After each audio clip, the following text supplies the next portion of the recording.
Hey travelers, Marcello here from Wandering Trader. Today we're going to talk about the things you should know before visiting Santorini.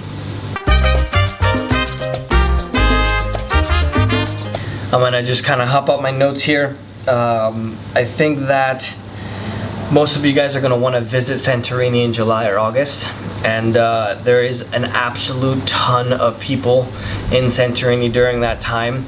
I always try to avoid the crowds, and I always obviously try to chase the fall weather around the world because I hate the heat. So obviously you guys can pick vacation whenever you want, but I actually would recommend you guys go outside of July and August, probably just before mid-June, or also just after August, maybe mid-September. There's a few things that you need to realize about staying on the actual island, even though I know that there's absolutely amazing views from a lot of the hotels. A lot of the hotels actually have people walking in front of them, so it's not really as private as you might think. I've been twice to Santorini. If I'm gonna pull up the names here, but I've been to Dreams Luxury Suites and Antelli's Suites. If I'm not mistaken, Antelli's Suites is the one that's a little bit more private. And that's one of the things to keep in mind of, because you know we're either going there for a romantic location for most of you, right? Or you guys want to go to see the blue domes and things like that, because obviously it's spectacular. But when you stay at some of these hotels that have the pools like this, if you guys can see it in the video, there are the walkways that the cruise ships come on, because we're talking a cruise ship with thousands of people, and then people hop off the cruise ship, they climb up the mountain, and then they walk all the way down to where the domes are, or where the sunset is, and then they walk all the way back. And a lot of times what will happen is there'll be a hotel here. This will be the pool, you know, the infinity pool and the edge, and then there's just people walking right in front, you know, like this. So literally as people are walking, they can see you swimming naked in your jacuzzi. So I would recommend that you stay in either Oaya in Imero. I'm going to murder these names, by the way. I would recommend Imerogivli. I-M-E-R-O. I'll spell it on the video. When you stay there, it's pretty central, which is great. It's a little bit far away from the main city, but it's a little bit more exclusive, and then you're able to get to anywhere you need in a really short amount of time. But more importantly, if you stay in that location, what will happen is the people walk behind the hotels, not in front, so you literally can have the privacy that you're looking for and enjoy it, and take great pictures and things like that. The first time that I actually visited, it wasn't horrible, because I went during the low season of July, actually, which is the high season. But it's a little bit annoying to have kind of people walking away. All of us want to see things, but at the same time we want our privacy. So just keep that in mind. Stay in. I'll write the name here. It's Imerogivli, I think is how you pronounce it. So to get around, what you're going to want to do, I would recommend, is hire a 4x4. There's a ton of ways to get around the island. It's pretty small. You can rent a bike, you can take a bus, but I have found that the most convenient way is to rent a 4x4. Two people fit on a 4x4. You can drive anywhere. You don't need to wear a helmet. They are going to ask you for a valid driver's license, but you can literally, there's tons to see on the island.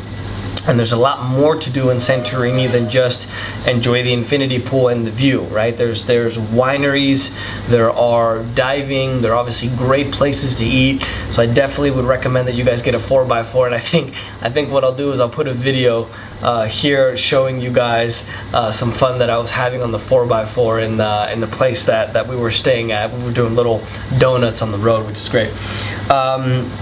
Places to eat. I think a lot of the places there are going to be great. One of the reasons you want to try to avoid not visiting too far into the season, for example October, is because a lot of places are going to be closed. Thankfully, when I was there recently in October, my favorite restaurant, and I'll put the name here for you, maybe the location, it's called Terpsi in Oaya. This place is so good that I didn't go to any other restaurant in Santorini. I literally was going back to that restaurant every single day because the food was so good, and I highly, highly, highly recommend it. I gotta give a shout out to those guys because it's really, really good. I was actually staying in Italy, traveling all through Italy, and if you guys have visited Italy, it's like, you know, what would you like on your pasta? Would you like white sauce, red sauce? What kind of vegetable would you like on your pasta? What kind of coffee would you like with your pasta? It's pasta, pasta, pasta, pasta, pasta. So it was great to kind of get to Greece. And in Greece, we were able to actually have some variety of food, you know, because obviously they have a lot of different variety there. You can order, as long as you stay there in the middle where I told you that city, you can order to go, and any person from Fira, which is kind of the main city there, you can order any of the fast food or anything to your doorstep, which is great. So Oia, OIA is where and the sun's kind of hitting me now, the domes, the blue popular domes are in Oia. Most people go there for sunset as well. I would highly recommend that you don't go to the end where everybody goes to get the sunset, but if you go to this restaurant that I'm mentioning to you guys, which is Terpsi in Oia, you keep walking down and just cut into and I didn't record a video so I can show you this to you, but when you walk into Oia, most of you guys, if you're walking, the ocean should be on the right hand side, right? So if you keep walking and then kind of cut to the right, you're gonna get absolutely spectacular views of the sunset behind the domes, and I think that's a lot more impressive than just the sunset pictures by themselves. I'd highly recommend that. So, you know, go there maybe Terpsi in Oia I found was open in October, but they didn't have all the menus items that were available. But you go there, have a nice dinner, 4 or 5, and then hop out, you know, walk down the main street. When you guys get there, you'll know what I'm talking about. Make sure the ocean is on your right, and then keep walking down, and then cut to the right, and you'll find the blue domes, just majestic with the sunset in the background. It's absolutely beautiful. The cave houses, you can actually stay at cave houses, which is very typical of what they used to do in Santorini, so I definitely will recommend that. And the wineries there, I was really surprised when I got to Santorini, all the things that were to do there.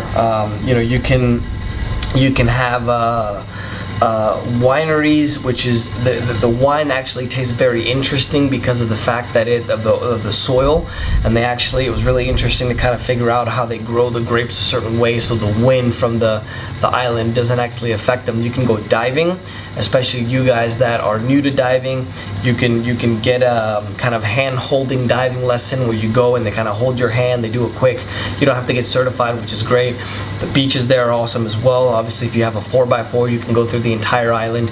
And one of the things I would let you know is I was there in July, which is the hottest part of the year, and I was also there in October, which was bloody cold.